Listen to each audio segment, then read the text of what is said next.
하나님 말씀 같이 함께 보겠습니다. 사도행전 2장 14절에서 21절까지 말씀입니다. 사도행전 2장 14절에서 21절까지 우리 함께 같이 읽습니다. 베드로가 11 사도와 함께 서서 소리를 높여 이르되 유대인들과 예루살렘에 사는 모든 사람들아, 이 일을 너희로 알게 할 것이니 내 말에 귀를 기울이라. 때가 제3시니 너희 생각과 같이 이 사람들이 취한 것이 아니라 이는 곧 선지자 요엘을 통하여 말씀하신 것이니 일러스되 하나님이 말씀하시기를 말세에 내가 내 영을 모든 육체에 부어 주리니 너희의 자녀들은 예언할 것이요 너희의 젊은이들은 환상을 보고 너희의 늙은이들은 꿈을 꾸리라. 그때에 내가 내 영을 내 남종과 여종들에게 부어 주리니 그들이 예언할 것이요 또 내가 위로 하늘에서는 기사를 아래로 땅에서는 징조를 베풀리니 곧 피와 불과 연기로다. 주의 크고 영화로운 날이 이르기 전에 해가 변하여 어두워지고 달이 변하여 피가 되리라. 누구든지 주의 이름을 부르는 자는 구원을 받으리라 하느니라. 아멘. 여러분 명절 잘 보내셨습니까? 네, 날씨가 많이 추워요, 그죠? 올해는 유독 이렇게 날씨가 많이 추운데요. 이렇게 추울 때일수록 또 날씨는 춥지만 우리 안에 따뜻한 하나님의 사랑이 가득하기를 주님의 이름으로 축원합니다.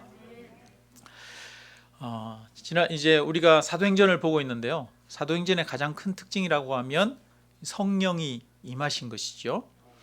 오순절날 마가다락방에 성령이 기다리던 사람들에게 임했습니다. 하늘로부터 호련히 갑자기 급한 바람 같은 소리가 들렸습니다. 불의 혀같이 갈라지는 것이 사람들 위에 임하여 있는 모습이 눈에 보였습니다. 귀에 들리고 눈에 보이는 모습으로 성령이 임하셨습니다. 성령이 임하자 사람들의 생각과 마음까지도 다스리고 입술과 말도 다스려지는 역사가 일어났습니다. 사람들이 성령의 말하게 하심을 따라 방언을 하기 시작한 것이죠. 여러분, 성령이 충만하다는 것은 내가 성령을 아는 것이 아니라 내가 성령을 만나고 성령이 나를 지배하고 나를 다스리게 되어지는 것입니다. 하나님이 나를 지배하고 나를 다스리는 일, 하나님의 마음이 내 마음이 하나님의 마음으로 변화되어지고 내 입술에서 사람의 말이 아니라 하나님의 말이 나타나는 일들이 일어나는 것이죠. 성령이 내 안에서 역사하기 시작하는 것입니다. 우리들도 성령에 대해서 머리로 아는 것에 그쳐서는 안 됩니다. 성령님을 깊이 만나야 합니다. 그래서 내 마음이 하나님의 마음으로 바뀌어야 하고 내 안에 하나님의 지혜와 지식이 들어와야 하고 그래서 내 삶을 통해서 하나님이 나타나야 될 줄로 믿습니다. 오순절날 이 성령의 충만함을 받았을 때 사람들이 방언으로 말하기 시작했어요. 근데 그 예루살렘에는 세계 각지에서 온 사람들이 있었는데 적어도 15개 나라에서 온 사람들이 자기들 나라 말로 그 방언을 알아듣게 되었습니다. 이것은 예수 그리스도의 구원의 복음이 전 세계로 나아가고 있는 것을 보여주는 것입니다. 예수 그리스도의 복음은 유대 땅 예루살렘에서 시작되었지만 온 세상을 위한 복음입니다. 온 세상을 구원하는 진리의 말씀입니다. 이 복음이 세상을 변화시킵니다. 복음이 세상을 새롭게 하고 복음이 세상을 구원하는 것이라는 것을 보여주는 것이죠.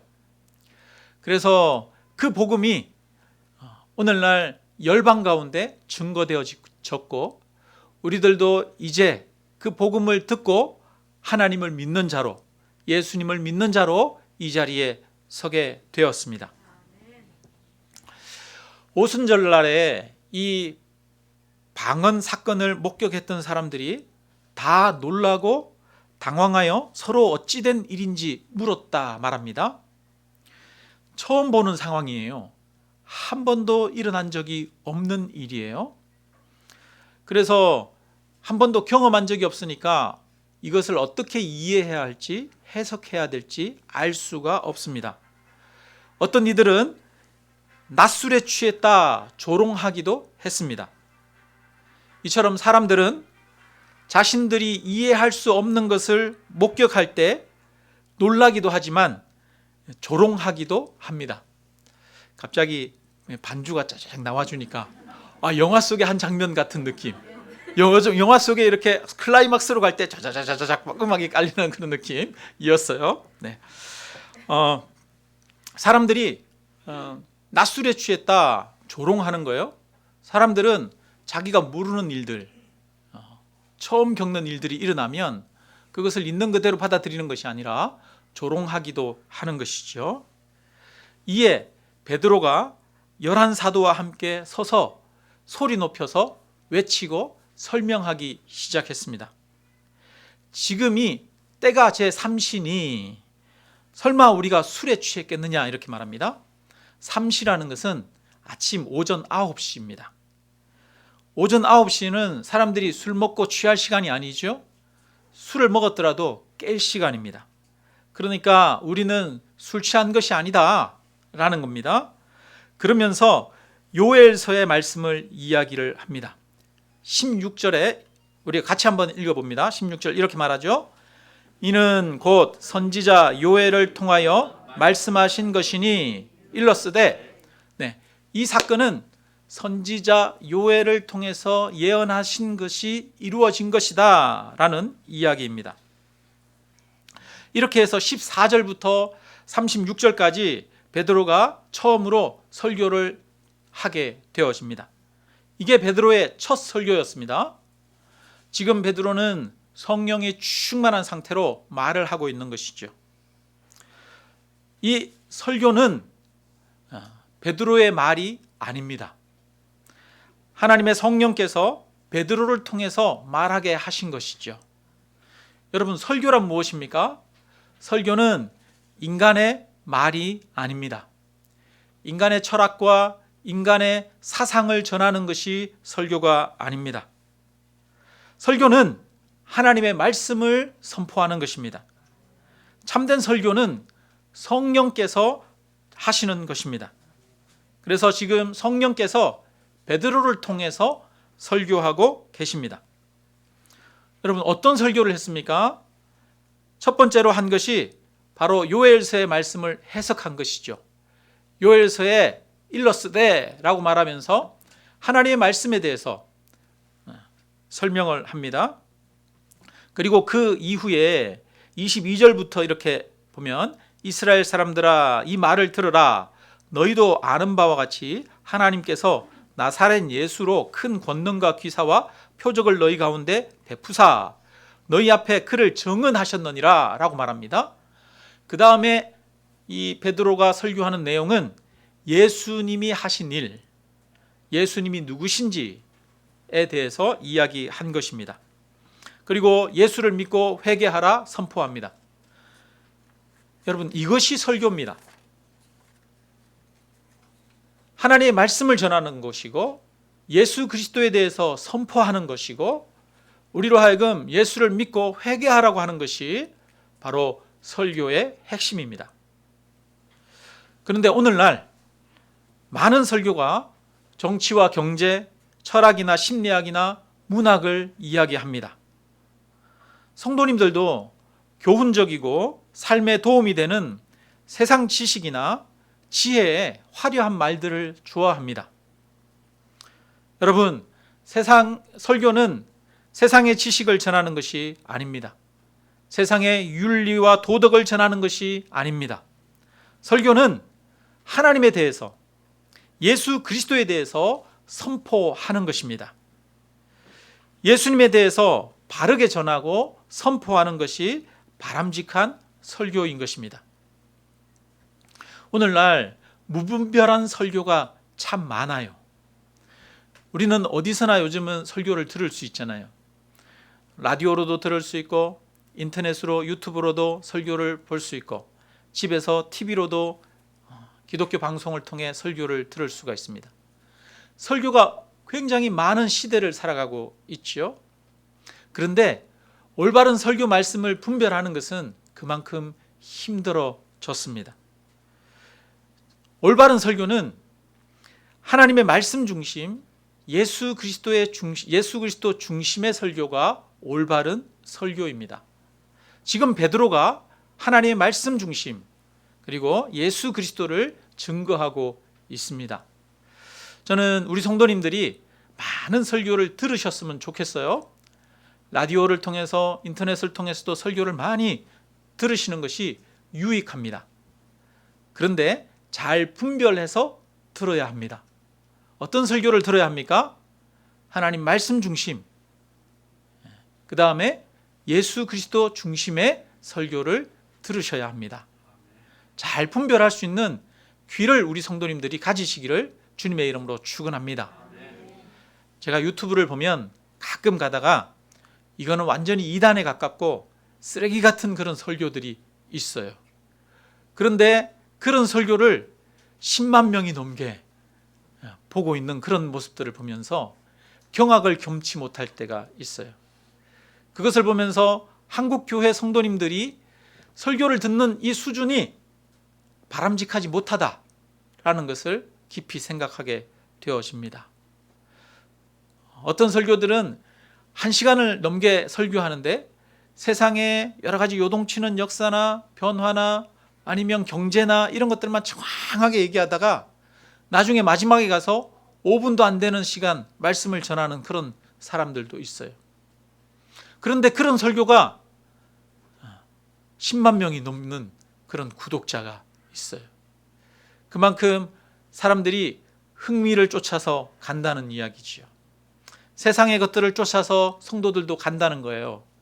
여러분, 그게 아니라 하나님의 말씀 중심, 예수 그리스도 중심의 말씀을 듣는 그런 귀가 저와 여러분에게 있기를 주님의 이름으로 축원합니다. 오늘 이제 베드로가 일어서서 사람들에게 설교한 내용을 한번 살펴봅니다. 베드로는 오순절날 이 사건을 요엘 선지자를 통해서 말씀하신 그 말씀이 이루어진 것이다 라고 말합니다. 그러면서 요엘서의 내용을 이야기하죠.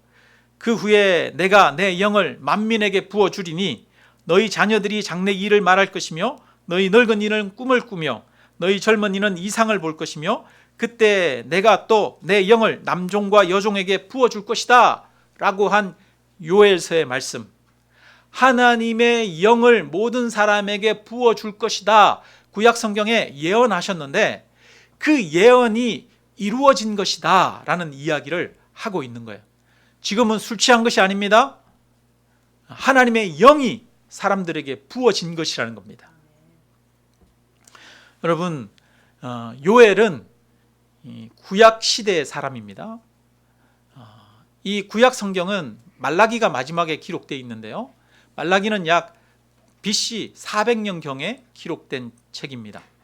그러니까 요엘서의 그 저작 연대를 정확하게 알 수는 없지만 최소 BC 400년 그리고 그 이전으로는 BC 900년 정도 사이에 기록되었을 것으로 학자들은 연구하고 있습니다. 그렇다면 이 말씀은 이미 요엘이라고 하는 한 사람을 통해서 400년에서 900년 사이에 이전에 예언했고 그 예언한 말씀이 이루어져서 성취된 사건이라고 하는 것입니다. 이 오순절날 성령 사건은 사람들이 의도적으로 만들어낸 일이 아니라는 거예요. 제자들이 서로 도모해서 함께 만들어낸 조작한 사건이 아니라는 것입니다. 이것은 하나님이 미리 계획하시고 성경을 통해서 예언하시고 성취하신 사건이라는 거예요. 여러분, 성경의 탁월성이 어디에 있습니까? 성경의 탁월성은 역사성에 있습니다. 역사성. 성경에 이렇게 보면 태초에부터 이야기합니다. 창세로부터 이야기하죠. 그리고 중간에 이제 보면 창세기에 보면 그 다음에는 이제 증명 가능한 역사의 이야기들이 쭉 나옵니다. 앞에는 증명이 불가능한 역사의 이야기지만 창세기 중간부터는 증명이 가능한 역사에 대한 이야기가 쭉 나오죠. 아브라함의 이야기부터, 한 사람을 하나님이 부르신 이야기부터, 그리고 한 사람을 통해서 민족을 이루시고, 그리고 그 민족이 나중에 나라가 되어지고 왕국을 이루고, 그 왕국의 흥망성쇠를 기록한 책이 바로 성경입니다. 수천 년의 역사, 실제로 이루어진 역사가 기록되어 있습니다. 여러분, 세계의 여러 경전들을 한번 보십시오. 세계의 경전들 중에 이렇게 성경처럼 긴 역사를 기록한 경전이 있습니까? 없어요. 세상의 모든 경전들은 한 세대나 한 사람의 말을, 한 시대의 말을 기록한 책입니다. 수천 년의 역사 사건을 기록한 책이 아니죠. 그래서 성경의 그 탁월성은 수천 년 동안 기록되어진 말씀이라고 하는 것에 그 탁월성이 있습니다. 성경에 나오는 내용은 수천 년이지만 성경을 기록한 기록한 사람은 수천 년은 아니고 한 1500년 정도 돼요. 모세가 기원전 1400년, 1300년 이때 사람이거든요. 그때로부터 모세가 처음 성경책을 창세기부터 창세기, 출애굽기, 레위기, 민수기, 신명기까지 5권을 기록하고, 그 이후에 다른 저자들이 100년이 흐르고 수백 년이 흐르고 그러면서 하나씩 기록한 책들을 모아놓은 것이 성경입니다. 그래서 구약 성경의 저자만 해도 32명이 넘습니다. 신약 성경은 예수님이 돌아가시고 나서 AD 30년에서 35년 사이에 예수님이 돌아가시고, 그때 이후로부터 AD 94년에서 96년, 요한계시록이 마지막 성경이죠. 요한계시록은 요한이라고 하는 사람이 사도 요한이 밤모섬의 유배를 가서 거기에서 본 환상을 기록한 책입니다. 그렇게 해서 성경은 총 기록 연대가 1500년 가까이 되는 기록 연대를 가지고 있어요. 각 사람들이 그 역사적 과정들을 기록했습니다. 그런데 성경은 단순히 역사를 기록한 역사책이 아니죠. 그 역사 속에서 하나님이 말씀하시고 약속하시고 성취하신 일들이 기록이 되어 있습니다. 여러분, 수천 년의 역사가 기록되어 있고 그 안에 수많은 예언들이 기록되어 있어요. 하나님이 이렇게 예언하십니다. 하나님이 선지자들을 통해서 하나님께서 이렇게 말씀하셨느니라, 약속하셨느니라 라고 선언하십니다. 그리고 그 약속들이 이렇게 성취되었다라고 이야기를 하고 있는 것이죠. 수천 년의 기간 동안 역사를 기록하고 그 역사 속에서 하나님이 예언하시고 그 예언하신 것들이 성취되었다라고 하는 기록이 바로 성경입니다. 그래서 이것은 단순히 인간의 책이 아니라 하나님의 말씀인 것이죠. 하나님의 예언의 성취인 것입니다. 하나님은 인간의 긴 역사 속에서 구원을 계획하시고 그 예언을 선지자들을 통해서 예언하시고 예언하신 그 말씀을 이루시는 분이십니다. 이 오순절 사건도 마찬가지라는 겁니다. 오순절 사건은 역사 속에서 갑자기 툭 튀어난 그런 일이 아닙니다. 이것은 온 세계 역사의 주인이신 하나님께서 수백 년 전에 선지자에게 말씀하셔서 성경으로 기록하게 하시고 그 기록된 말씀을 때가 되어 성취하신 하나님의 구원 역사라는 것입니다. 구원사적 사건이라는 거예요. 오순절 성령 사건은 수백 년 전이 아니라 오히려 인간이 처음에 타락했을 때부터 하나님이 세우신 구원 계획을 성취하신 사건입니다. 여러분, 우리가 구약에 보면 하나님이 천지를 창조하시잖아요. 그 천지를 하나님이 창조하셨는데 처음에 천지를 창조하셨을 땐 어떻게 창조하셨어요? 아름답게, 보기에 좋게 창조하셨습니다. 거기에는 아담과 하와가 에덴 동산에서 살고 있었고 하나님과 날마다 만나며 하나님의 뜻을 알고 하나님의 마음을 알고 하나님과 교제하는 삶을 살았고 거기에는 죄가 없고 사랑과 평화가 가득한 삶을 살았습니다. 그런데 그러한 세상이 깨어집니다. 왜 깨어집니까? 인간의 죄악으로 인해서 깨어지죠. 아담과 하와가 죄악을 범함으로 하나님으로부터 멀어졌습니다. 인간은 자기 마음대로 살았습니다. 그래서 인간 세상은 살기가 힘든 세상이 되어졌어요. 끊임없이 싸우고 가인이 동생 아벨을 죽이고 가족 안에서 살인의 역사가 일어납니다. 사람들이 서로 미워하고 증오하고 빼앗고 빼앗기는 그런 삶이 일어난 것이죠. 오늘과 같은 이 세상에 죄악이 가득한 세상이 이루어진 것입니다. 사람들은 하나님의 마음을 모릅니다. 하나님의 사랑을 알지도 못하고 하나님의 사랑을 실천할 능력도 없고 새로운 사회, 아름다운 사회, 사랑이 가득한 평화로운 사회를 이룰 수 있는 능력이 그 안에 없습니다.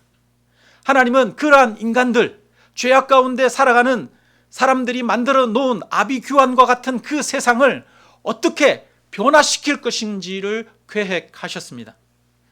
하나님이 이 세상을 새롭게 고치시는 방법은 하나님의 마음을 사람들에게 주는 것입니다. 예수 그리스도를 이 땅에 보내셔서 하나님의 마음이 하나님이 어떤 분이신지를 보여주셨습니다.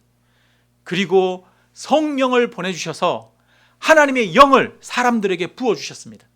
그래서 하나님의 사랑을 알게 하고 하나님의 사랑을 경험하게 하고 또 그 하나님의 평화를 이룰 수 있는 능력, 하나님의 뜻과 하나님의 마음을 알 수 있도록 사람들에게 성령을 부어주셨습니다. 그래서 이제는 타락하고 죄악된 세상을 치유하는 새로운 세상이 열리도록 하신 것입니다. 그 하나님의 구원 계획이, 구원의 역사, 구원사적 사건이 요엘 선지자가 예언했고 이미 그 이전에 하나님이 계획하셨던 그 일이 이루어진 사건이 오순절 성령의 사건이라는 것입니다.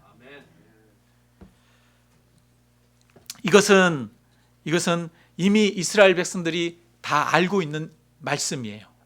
이 요엘 선지자의 말은 여러분 이스라엘 사람들이 한 번도 들어본 적이 없는 그런 말이 아니에요.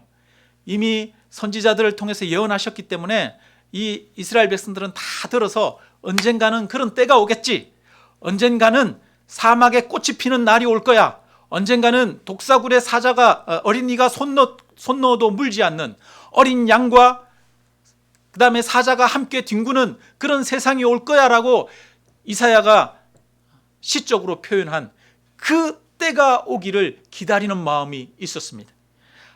마지막 때 하나님의 성령이 부어주시면, 모든 사람들에게 하나님의 영이 부어질 때는 그런 때가 올 거야 라고 하는 그런 말씀을 이스라엘 백성들은 알고 있었습니다. 어떤 사람들은 정말 그런 때가 올까? 정말 그런 일이 일어날까? 생각하기도 했을 것입니다. 언젠가는 이루어지겠지. 언젠가는 그런 날이 오긴 올 거야. 내가 살아가는 시대에 그런 날이 오기는 올까? 이렇게 생각을 했을 것입니다. 사람들이 막연하게 들어서 알고만 있던 그날, 언젠가 하나님이 세상을 구원하시는 그날, 새로운 역사를 이루시고 참된 평화와 사랑의 공동체를 이루시는 그 날, 하나님의 영이 부어지는 그 날이 오겠지 막연하게 꿈꾸었습니다. 그런데 막연하게 기대했던 그 기대가 지금 너희가 보고 있는 이 사건이 바로 그 사건이다 라고 이야기하고 있는 것입니다. 너희가 지금 이 사람들이 낮술에 취한 것이 아니냐라고 이야기하는 이 모습이 사실은 하나님의 그 영이 모든 사람들에게 부어지기 시작한 시점이라고 하는 것입니다. 이 시점은 놀라운 시점이죠. 하나님의 구원이 이제 세상을 변화시키기 시작하는 시점인 것입니다. 베드로가 그 예언이 성취되었다라고 이야기합니다. 이것이 너희가 눈으로 보고 있는 이것이다. 우리가 간절히 기다리고 원하던 때 하나님의 영이 모든 사람들에게 부어져서 모든 사람들이 하나님의 뜻과 마음을 알고 그 마음이 변화를 받아 그 마음에 있는 악들이 씻어지고 죄악들이 씻어지고 거룩해지며 사랑의 마음으로 변화되는 새로운 시점이 이루어졌다는 것입니다. 지금 너희가 그 예언이 성취되고 있는 것을 보고 있지 않느냐라는 이야기죠. 이 말은 그러므로 너희도 이 하나님의 구원 역사에 동참하라는 것입니다. 성령의 부으심을 너희도 받고 이 하나님의 놀라운 능력과 은혜와 그 기쁨을 누리라는 것입니다. 여러분, 오순절 성령 충만의 사건은 마가 다락방에 있었던 120명의 사람들만을 위해서가 아니라 이 사건을 보고 있는 예루살렘에 있는 모든 사람들을 위해서 일어난 사건입니다. 뿐만 아니라 이 성령 충만의 사건은 지금 오늘 여기 있는 우리 모두를 위해서 일어난 사건입니다. 나를 위해서 오순절 성령 충만의 사건이 일어났습니다. 그렇다면 우리도 이 성령 충만의 은혜를 누려야 하겠습니다. 우리 모두 이 성령의 충만을 통해서 내 마음이 변화를 받아 내 마음이 하나님의 마음으로, 내 마음이 참된 기쁨으로, 세상이 줄 수 없는 평안의 마음으로 변화되어져야 할 것입니다. 이것이 우리에게 주시는 하나님의 축복입니다. 성령이 충만하게 되면 너희는, 너희 자녀들은 예언할 것이요 너희의 젊은이들은 환상을 보고 너희의 늙은이는 꿈을 꾸리라 말씀합니다. 성령이 충만하면 나이를 뛰어넘어서 하나님의 뜻을 깨닫게 되고 미래를 내다보며 소망과 기쁨의 삶을 살게 되어지는 것입니다. 그리고 나서 이 성령의 충만의 사건으로 새롭게 생긴 것이 교회 공동체인데, 처음 성령의 충만한 그 교회 공동체가 어떠한 모습이었는지를 보여주고 있습니다. 여러분, 우리 한번 읽어볼까요? 네, 사도행전 2장 41절부터 우리 한번 읽어보겠습니다. 41절부터 47절까지 같이 읽습니다. 그 말을 받은 사람들은 세례를 받음에 이 날에 신도의 수가 3,000이나 더하더라. 그들이 사도의 가르침을 받아 서로 교제하고 떡을 떼며 오로지 기도하기를 힘쓰니라. 사람마다 두려워하는데 사도들로 말미암아 기사와 표적이 많이 나타나니 믿는 사람이 다 함께 있어 모든 물건을 서로 통용하고 또 재산과 소유를 팔아 각 사람의 필요를 따라 나눠주며 날마다 마음을 같이하여 성전에 모이기를 힘쓰고 집에서 떡을 떼며 기쁨과 순전한 마음으로 음식을 먹고 하나님을 찬미하며 또 온 백성에게 칭송을 받으니 주께서 구원받는 사람을 날마다 더하게 하시니라. 아멘. 성령의 충만한 은혜가 나타나자 성도들이 날마다 모여 교제하며 서로 사랑하며 서로를 돌아보며 서로를 섬기는 새로운 공동체, 새로운 삶의 모습이 나타난 거예요. 이것은 성령을 통해서 에덴의 삶이 회복이 되어진 것입니다. 여러분, 인간의 제도가 또한 여러 가지 사상이나 철학이 이런 세상을 만들 수가 없습니다. 오직 하나님의 성령이 새로운 관계를 만들고 하나님의 성령이 새로운 사회를 만들 수 있는 것인 줄 믿으시기를 주님의 이름으로 축원합니다. 이 새로운 역사가 일어났어요. 정말 놀라운 일이 일어난 것입니다. 실제로 여전히 예수 그리스도만을 따르기로 다짐하고 살아가는 오늘날 많은 사람들 중에는 이러한 삶의 방식을 따르는 사람들이 있습니다. 자, 이어서 우리 22절부터 다시 한번 말씀을 봅니다. 22절 우리 같이 한번 읽어볼까요?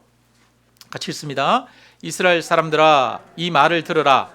너희도 아는 바와 같이 하나님께서 나사렛 예수로 큰 권능과 기사와 표적을 너희 가운데 베푸사 너희 앞에서 그를 증언하셨느니라.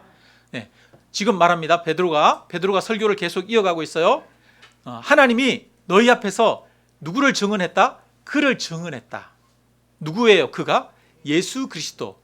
예수 그리스도를 세상 가운데 증거하고 나타냈대요. 무엇으로? 큰 권능과 기사로 나타내셨다는 거예요.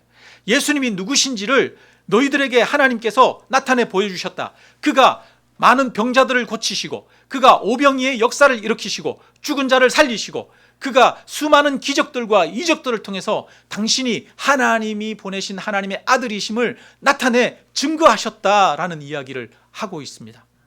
그리고 이어서 이 예수님을 너희가 십자가에 못 박아 죽였다라고 이야기합니다. 그러나 그 예수는 사망에 머물러 계시지 않고 다시 부활하셨다라고 이야기를 하고 있는 거죠. 이 부활에 대해서는 다시 다윗의 시편을 인용해서 말씀하십니다. 27절에 말하죠. 이는 내 영혼을 엄부에 버리지 아니하시며 주의 거룩한 자로 썩음을 당치 않게 하실 것이미로다. 다윗의 시편을 인용해서 다윗의 시편에 이렇게 예언되어 있지 않느냐. 썩음을 당치 않게 되는 다윗의 후손에 대해서 이야기하고 있지 않느냐. 그가 바로 예수 그리스도시다 라고 이야기합니다. 예수 그리스도가 부활하셨다. 이 부활은 구약에 예언된 내용이다. 그리고 우리는 이 일의 목격자다. 나는 부활하신 예수를 보았다. 나만 본 것이 아니라 내 옆에 지금 같이 서 있는 12명의 다른 사도들도 보았고, 그 외에 다른 500여 명의 형제들이 동시에 부활하신 예수님을 만났다라고 이야기를 하는 것이죠. 그러면서 우리 36절을 우리 같이 읽겠습니다. 2장 36절 같이 읽습니다. 그런즉 이스라엘 온 집은 확실히 알지니 너희가 십자가에 못 박은 이 예수를 하나님이 주와 그리스도가 되게 하셨느니라. 이것이 베드로가 말하고 싶은 핵심입니다. 핵심. 베드로가 말하고 싶은 핵심은 하나님이 누구를? 예수를, 너희가 십자가에 못 박은 이 예수를 주와 그리스도가 되게 하셨느니라. 예수님이 주와 그리스도시다 라고 하는 것을 전하는 것이 베드로의 설교의 핵심인 것이죠. 주는 무엇이냐? 주인이라는 얘기입니다. 예수님이 주인이십니다. 예수님이 온 세상 만물의 통치자십니다. 예수님이 이 세상을 다스리시는 분이시라는 거예요. 그리고 이 예수가 그리스도다라고 말합니다. 그리스도는 기름 부음 받았다라는 거예요. 옛날에 구약시대에 기름을 부어서 어떤 사역을 맡기는, 일을 맡기는 사람이 있는데, 왕이나 제사장이나 선지자를 세울 때는 그에게 기름을 부었습니다.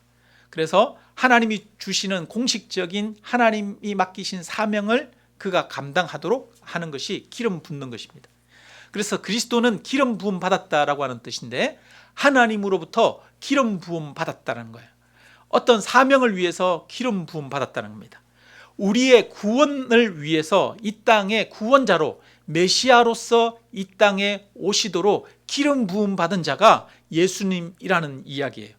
그래서 예수는 그리스도다라고 하는 말은 예수는 하나님이 세우신 구원자다라는 얘기입니다. 그래서 주는 그리스도시요,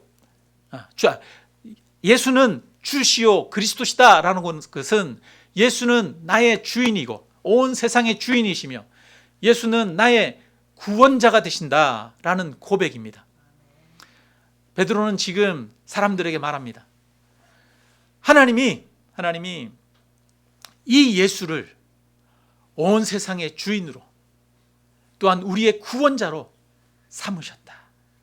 너희가 이 예수를 믿으라 라고 하는 것이지요. 베드로가 지금 성령에 충만하여 밝히 말하고 있는 것은 예수님에 대한 것입니다. 성령에 충만한 베드로는 예수님을 드러냅니다. 성령은 예수님을 증거하시는 영입니다. 성령은 예수님과 별개로 완전히 동떨어진 분이 아닙니다. 성령님은 예수 그리스도의 영이시라는 것, 이것을 우리는 분명히 기억해야 합니다. 그렇다면 우리는 어떻게 성령 충만이라는 것을 받을 수 있습니까? 여기 베드로가 말합니다.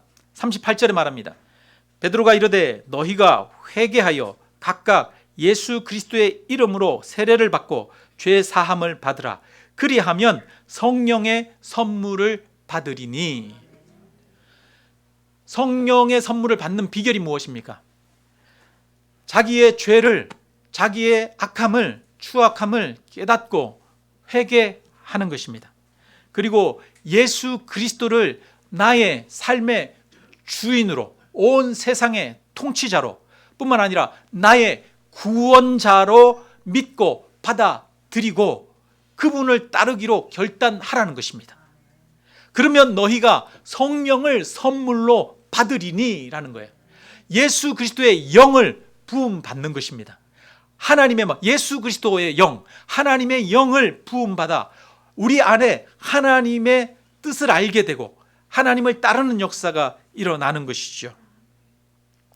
그래서 이 성령의 역사의 목적은 그리스도의 일을 이루고 예수 그리스도를 세상 가운데 나타내고 예수 그리스도를 높이는 데 있습니다. 예수 그리스도의 방법을 통해서 십자가를 주신 예수 그리스도의 사랑을 깊이 깨달아 알아서 그 사랑으로 우리의 마음이 변화되어 이 땅을 새롭게 살아갈 수 있는 새 마음을 우리 가운데 지으시는 것입니다. 성령이 임재하는 곳마다 예수님이 드러납니다. 예수님이 높임을 받고 예수님의 구원의 역사가 나타나고 예수님의 은혜와 사랑의 방법이 그 삶에 이루어지고 예수님을 닮아가고 예수님을 따르는 일이 일어나는 것입니다. 여러분, 예수 없이는 성령이 없다는 것입니다. 지금 베드로가 성령에 충만하여 하고 있는 것은 예수 그리스도를 증거하고 예수 그리스도를 나타내는 것입니다. 그리고 베드로는 성령에 충만하여 예수 그리스도의 일을 이루고 예수 그리스도를 따르는 삶을 살았던 것이지요. 오늘날 성령 운동하는 사람들이 착각하는 것이 있어요. 여러분, 사람들이 성령 충만, 성령 세례 이런 것들을 이야기하면서 뭐를 원합니까? 방언하는 것, 미래를 점치고 맞추는 것, 예언하는 것, 어떤 신비한 체험을 하는 것, 병을 고치는 것, 이런 것들을 추구하는 사람들이 많이 있어요. 그래서 막 열광적으로 막 몸을 흔들고 막 부르짖고 그러면 마치 성령이 충만하게 하는 것처럼, 내 감정이 동하면 성령이 충만한 것처럼 착각하는 경우가 있습니다. 여러분, 우리가 이것은 성령의 여러 가지 은사 중에 하나이긴 합니다. 그러나 이 성령의 여러 가지 은사가 우리의 목적이 아닙니다. 성령의 목적은 예수 그리스도를 드러내는 데 있는 것입니다. 예수 그리스도를 알게 되는 것이고 예수 그리스도를 따르는 데 성령의 목적이 있습니다. 그러면 성령 충만이라고 하는 것은 다른 말로는 예수 충만이에요. 예수님을 사랑하고 예수님을 더 깊이 알고 예수님을 닮아가고 예수님을 따르게 되어지는 것, 그래서 예수님의 마음을 깊이 내 마음 안에 알게 되어지는 것, 이것이 성령 충만입니다. 그럴 때 내 안에 하나님의 능력이 나타나기 시작하는 거죠. 하나님으로부터 여러 가지 은사가 주어지고 내 안에 사랑의 능력이 나타나고 용서할 수 있는 능력이 나타나고 나누고 섬길 수 있는, 그럼에도 불구하고 기쁘고 세상에서 환난을 당하나 그 환난 중에도 기뻐하며 감사하며 살아갈 수 있고 세상을 이길 수 있는 능력이 우리에게 주어지는 것이죠. 성령 충만의 근본은 예수님이 나의 주와 그리스도가 되는 것에 있습니다. 우리는 예수님을 나의 삶의 주인으로, 지금도 온 세상을 다스리는 통치자로 날마다 고백하게 되기를 주님의 이름으로 축원합니다. 38절에 이렇게 말했잖아요. 베드로가 이르되 너희가 회개하여 각각 예수 그리스도의 이름으로 세례를 받고 죄 사함을 받으라. 그리하면 성령의 선물을 받으리니. 지금 베드로는, 지금 우리가 하나님이 마지막 때 성령을 모든 사람, 하나님의 영을 모든 사람에게 부어준다고 했던 그 일들이 이루어진 거야. 너희도 그 일을, 이 은혜를, 이 기쁨을 경험할 수 있어. 이 축복을 너희도 경험하고 있을 수 있고 너희도 누릴 수 있어. 어떻게 하면 되는지 알아? 예수 그리스도를 믿으란 말이야. 회개하고, 너희 죄를 회개하고 예수 그리스도를 주와 그리스도로 믿고 주님을 따르면 너희도 하나님의 성령을 선물로 받게 될 거야 라고 이야기하고 있는 것이지요. 지금도 저와 여러분에게 이야기하고 있습니다. 베드로는 지금도 저와 여러분에게 말하고 있습니다. 너희도 성령의 충만함을 받을 수 있어. 하나님의 영으로, 하나님의 마음으로, 하나님의 기쁨으로, 하나님의 능력으로, 하나님의 뜻과 하나님의 지혜로 충만하게 될 수가 있어라고 저와 여러분에게 말하고 있습니다. 어떻게 하면 됩니까? 나를 중심으로 살아가던 지난 나를 회개하고 오직 나를 위해서 오신 예수 그리스도, 십자가에 죽으신 예수 그리스도가 나의 주이며 그리스도인 것을 믿게 되는 것입니다. 받아들이는 것입니다. 이 예수 그리스도를 믿으시기를 주님의 이름으로 축원합니다. 이 예수 그리스도를 따르기로 결단하기를 주님의 이름으로 축원합니다. 예수 그리스도를 사모하고 예수 그리스도를 닮아가기를 간절히 원하시기를 바랍니다. 그러면 하나님의 영이 여러분에게 충만히 부어질 것입니다. 말씀을 마칩니다. 이 성령의 충만은 이제 우리의 삶을 변화시키고 세상을 변화시키는 하나님의 구원 계획입니다. 하나님의 구원이 임할 때 하나님께서 이 성령을 통해서 새로운 사람을 만드시고 새로운 공동체를 또 세우십니다. 이런 성령의 역사가 저와 여러분의 삶에 일어나게 되기를 주님의 이름으로 축원합니다.